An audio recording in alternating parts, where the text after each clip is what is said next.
Hello, everybody. Thank you for coming.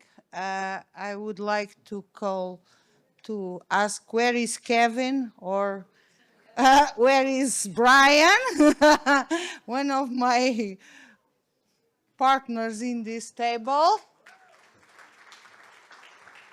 I will keep on asking. I need my sunglasses. Where is Alicia? Okay, she is also joining us. And where is João Ministro?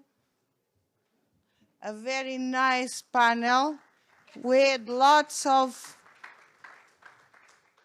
good stuff to share with us. They invite me to write some equations, as you saw, the human algorithm. So I will turn this down and keep on doing equations in the model here at the table. I don't think that we need equations because we are talking about people. And when we talk about people, I think that the algorithm is all about reading and comply with the people much more than writing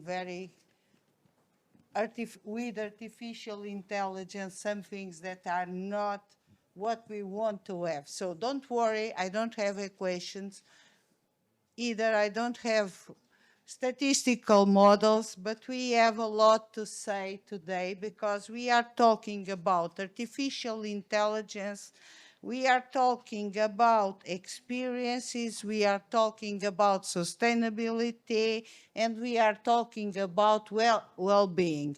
And this is not only an equation, but is a very complex model with lots of formulas that we will try to depict here with our guests to talk about. So, one of the things to write this equation or this algorithm is that how we could balance the innovation, the humanity, the design of the experiences to create a future for tourism that all of us like to be part of, okay? So, we know that we have artificial intelligence, we have lots of softwares to talk about. We are also facing very big problems with the climate change and the safety, and the world is evolving so fast that we need to think. We talk about transformation, but are we really in a process of transformation, or we are only adding more components to this very complex system that is the reality and the people? Because at the end of this, the only thing that is very, very complex to understand is the people. So are we talking about transformation, or are we talking about giving meaning to something that is our lifestyle and our daily life? Okay, so I will keep doing this with our guests now, and I would like, we have here Brian, that is the founder of Where is Kevin? Okay. Then we have also João Ministro, that has been working for ages to improve and to give meaning to the territory, and also Alicia, that is challenging us with proposals on well-being and restorative retreats. So, aside from asking them to a very short introduction about your ideas and your projects, I will also give you then a little bit more time, but now just go on with a very short introduction to all of you, okay? Brian. Yeah, hi, thank you very much for giving me this time up here, and everybody coming. I didn't have to come too far. I'm like 2 minutes up the road, so very handy. So yeah, thank you everybody else for putting more effort in to get here than I did. Where is Kevin was born from the idea of, what do we do with our spare time? Where do we go? And I had a company 20 years ago that I first started. It was my hometown called Reading in the UK. And it was like, what do people do? Where do people go? And then a couple of years ago, myself and my business partner, we were in Lisbon, and the same question came up again. Everyone was out on a Friday night going, what should we do? Where should we go? And I'm like, have we not solved this? It's like, come on, people. We must have figured this out by now. And so now with the invention of, it's not a new invention, but now with the assistance of AI and AI being able to learn who you are and know what you're interested in, it now helps you skip the time and effort of trying to find out what you want to do and where you want to go. And it's like, starts proactively letting you know ideas, and then it cuts out the chase afterwards of booking and everything else for you. In a nutshell, that's us. And we're launching here in the Algarve. Thank you. João. Hello, thank you for the invitation. I'm an environmental engineer, which can be a little bit strange as an environmental engineer working on tourism. I've been working in tourism already for many years, more than 20, and mostly related with territory. So our main purpose is to show the real territory and to give something back to the territory. That's our main purpose. It's to use tourism as a tool also to promote the development, sustainable development of the territory. We are DMC, a tour operator, which is expert in doing activities related with nature and culture, an incoming agency. And apart of that, I've been involved in some projects which are also connected with technology, like measuring our footprint, how to promote a more understandable tourism, and how also can these things give a real impact on the territory. Just a small introduction. Okay, thank you. Alicia. Thank you for having me very much. Hello, everyone. My name is Alicia Rodriguez. And, when you talk about a short introduction, I'm thinking, wow, that's going to be really hard, because I think I've had many iterations of my life, including the hospitality and tourism industry. When I was much younger, I worked for hotels. I'm currently an author, a storyteller, and a catalyst for personal growth. I run restorative retreats in the Algarve for different kinds of clients, professionals, and leaders, mostly because I've recognized through my own experience and the experience of my clients how very important it is that we create restorative activities and restorative places if you are going to lead in a world that's full of chaos and dissonance. So that is my work. People come to work with me one-on-one for a week of a curated experience that's very immersive. And the Algarve is the perfect place to do it because Mother Nature is my collaborator. Yes, very much. So we have data, we have territory, and we have people. A very complex system to fix it. Okay, so let's turn to Brian, and I have 3 questions for Brian, and more or less free up to 4 minutes to talk a little bit about this. And I will start by provoking you.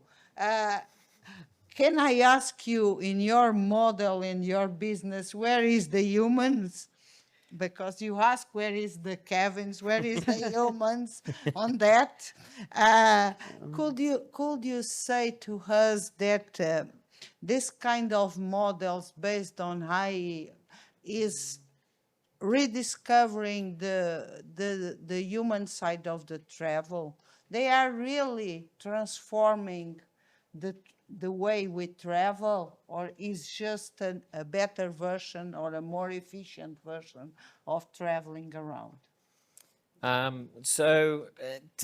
Everybody knows, I guess, the traditional version, which is somebody in the house or in the business decides that there's a trip that you have to take up. Then you decide how you're going to get there. You spend many hours planning it, working it out, which hotel you're going to have to stay in, car hire, everything else. So the first iteration that can help with technology is you can cut all of that time out, which is great. And I think everybody knows that. It's like, yeah, okay, fine. I can use an AI agent to book a flight or to book whatever I want. But where it gets really valuable is when you start looking at the unique things that you want to do. Because currently it's like, okay, I'm going to go for a trip to Paris. Okay, great. I'm going to end up at the Eiffel Tower, I'm going to end up in the Champs-Élysées, I'm going to go and do all of the same things. But where do the local people go to listen to jazz? Where do I go and get the best croissants? Where do I go and get the things that I want to actually do? You know, and it's not easy to do that. And that's where you can come with the side of AI. Is it like it learns you, and it can scope out much more than you just doing a quick Google search can and things like that. And that's where I think the real value comes in. So where are the humans in your model? The humans are wherever they want to be. I mean, you know, it's, I mean, we're called Where is Kevin for like, it's fun, but it's also provocative. It's like, well, where is Kevin, you know? And the one thing I can tell you is he's not on his sofa. He's not on sofa. We want him anywhere but on his sofa. Yeah. Okay, thank you, João. João, your work with the Proactivetur has shown that sustainability is not just about protecting the nature, it's much more than that, okay?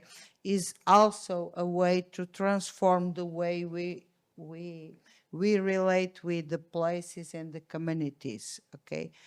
Sustainability tourism, from your own perspective, is transforming the way we are traveling, or is just about language?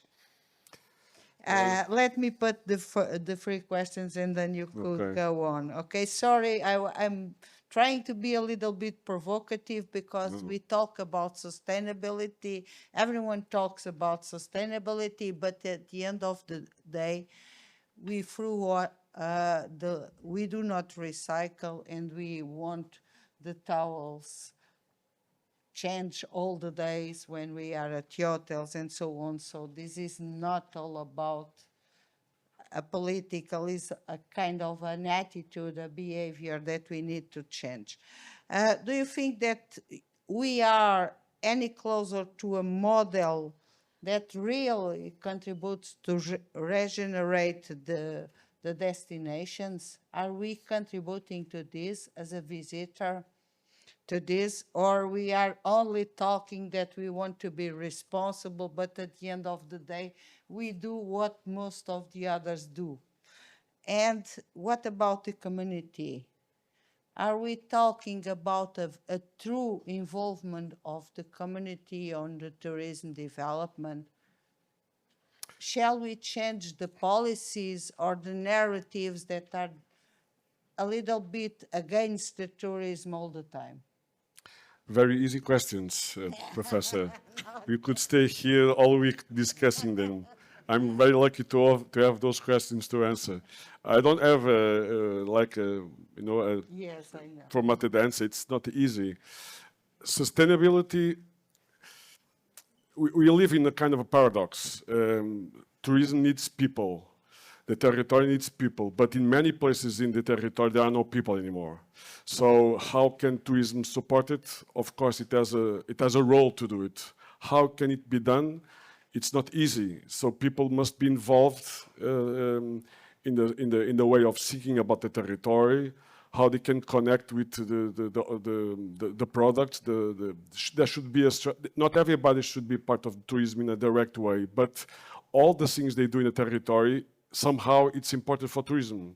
The farmer, the artisan, the shepherd, these people are doing something for the territory that in the end it's also important for tourism, for nature. So I'm saying that we are in a paradox because all these things are important, but in the other way we are not doing a quite good job in involving them. And we are very good in getting new words for tourism. We have lots of different concepts: ecotourism, regenerative tourism, sustainable tourism, responsible tourism. But if you noticed well, we are going in a process which is not anymore just keeping the things on the same way we found it. We are now talking about putting better. So it means that we have been walking a path which is not doing a very good job. That's why now we are talking about regenerative. Regenerative, it's just a new step for tourism, which is trying to improve the quality of the territory, which means that we have been not doing a good job. So, of course, everybody talks about sustainability, but in the end, things that there is still lots of to be done. There's a lot of work to be done with all the actors, all the stakeholders in the process, not only the agencies and the hotels, but also with local institutions, local people, you know, small business. And there is a kind of a big, you know, a kind of a big difference how things are going. You know, we work a lot with very tiny rural houses in the countryside, and some of them almost don't use email. So you can see how different the things are. So there is still quite a lot to be done. But of course, we are hope that things can improve it, because the future, it's sustainability. We are not, that's something that I think everybody agree. The future, it's on that way. But we should be careful how to do it, and not just talking about sustainability as an empty word. There's a lot behind it. Let me just give you one or two things so we can have an idea. Next year, I'm sure that everybody, or some of you have heard about something called the European Green Directive Green Claims. Something that Europe is discussing about how you say that you are sustainable. Now there is a discussion going on, and next year, how companies and destinies communicate about their sustainability is going to change. You cannot say I'm a sustainable company if I cannot prove it. So these things are going to change, and we have a lot to do. There's a lot to do. And also there's a recent study, also interesting, about how people in the hotels, the perception about sustainability, the hotels. People are starting to choose the hotels, how they behave. But in the end, there is a recent study, and they were saying that in the end, why they choose the place? Because of the comfort and you know.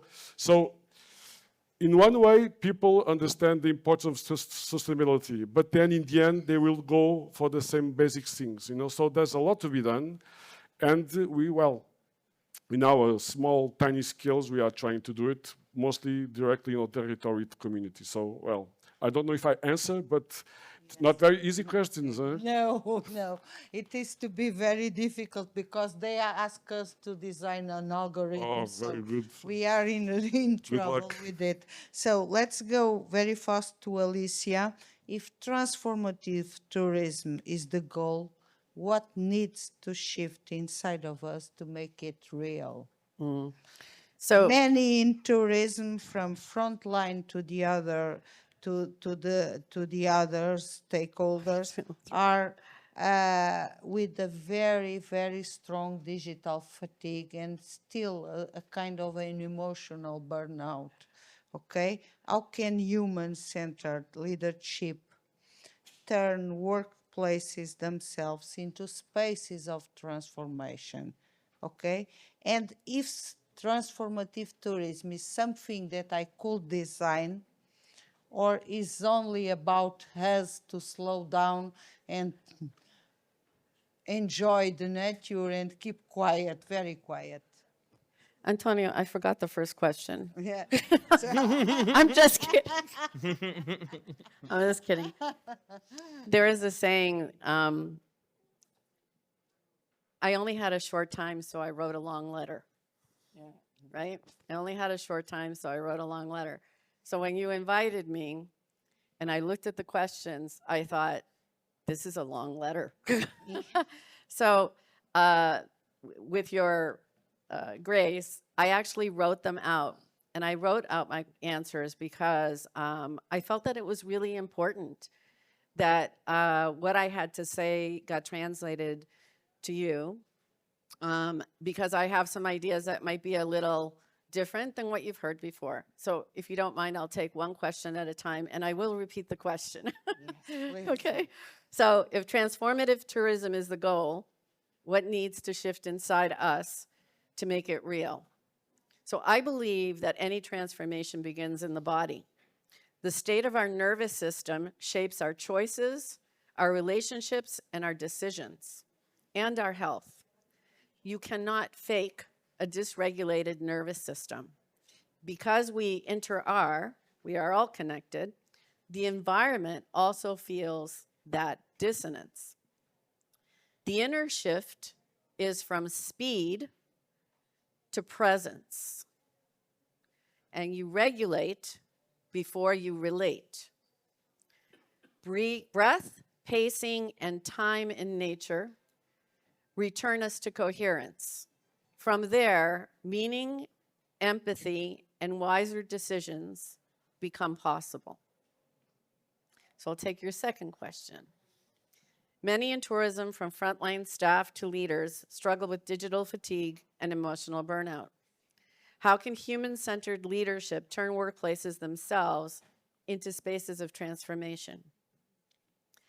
I believe that workplaces can be restorative, not just depleting. And there are 3 suggestions I have. And the first one may go counter to some of what you've heard today, but I'll stand by it anyway. Rhythm over hustle. Design shifts and meetings around human ultradian rhythms. 90-minute focus blocks with real recovery. And by that I mean sunlight, movement, silence.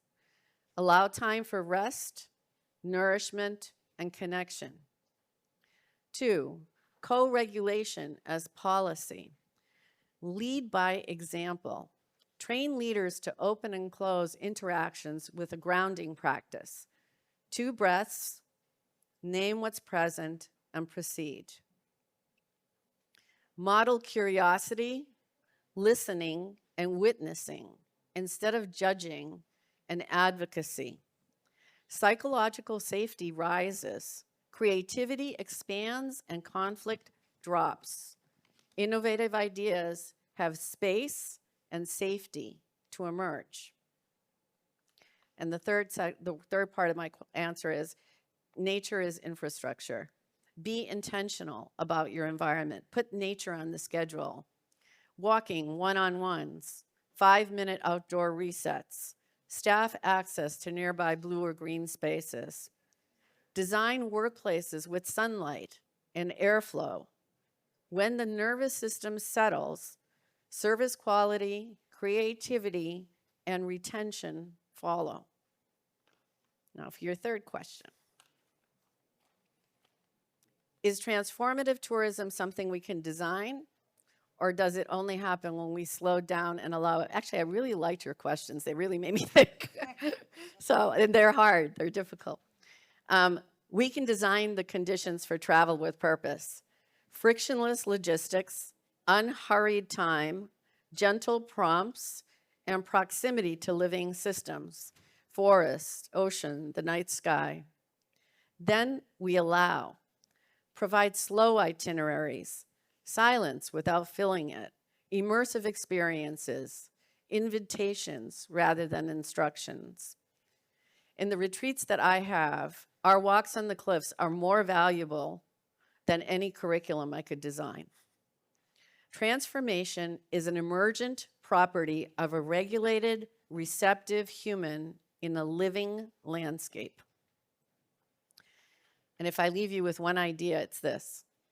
Transformational tourism has the opportunity to create experiences that regulate our nervous system that are incoherent and dissonant due to the stress and the chaos in the world. The natural beauty of the Algarve recalibrates our bodies and our mind, and our brain, I should say, generating happiness and well-being. Coherence is contagious, literally, like research-based, and so is care. Thank you very much. We are a little bit... We are a little bit out of the time, but I think that one last question is to how transformative tourism, one key word to say how we could transform tourism in something that is real. Community. One, community. I would say connection. And you? Intention. And I will add freedom. We only have purpose in what we do when we are free to do whatever we want. Thank you very much. Thank you. Thank you.